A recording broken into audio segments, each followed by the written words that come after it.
বাংলাদেশের কুষ্টিয়া জেলার ভেড়ামারা থানার ধরমপুর ইউনিয়নের সুন্দর একটি গ্রাম ধরমপুর।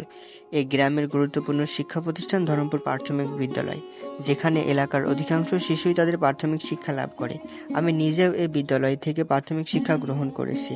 ধরমপুর প্রাথমিক বিদ্যালয়ে রয়েছে দুটি দোতলা বিশিষ্ট ভবন, যা স্কুলকে অবকাঠামোগত দৃঢ় ও আধুনিক করেছে। স্কুলের চারপাশে বাউন্ডারি রয়েছে, যা কনক্রিট ও লোহা দিয়ে সুন্দর ডিজাইন করা। আর এই বাউন্ডারির পাশ ঘিরে সুন্দর ফুলের বাগান আছে। আর এই ফুলের বাগানে বিভিন্ন জাতের ফুলের গাছ লাগানো হয়েছে। এই ফুলের বাগানটি স্কুলের সৌন্দর্য ও পরিবেশকে অনেক বেশি প্রাণবন্ত ও মনোরম করে তুলেছে। স্কুলের ক্লাস শুরু হওয়ার কিছুক্ষণ আগে লক্ষ্য করা যায় ছাত্রছাত্রীরা স্কুল প্রাঙ্গণে খেলাধুলা, হই হুল্লোড় ও গল্পগুজব করছে। সেই পুরনো ক্লাসরুম, সেই পুরনো বেঞ্চ, কেমন জানি মনে হচ্ছে সবকিছু ছোট হয়ে গেছে, কিন্তু আসলে কি তাই?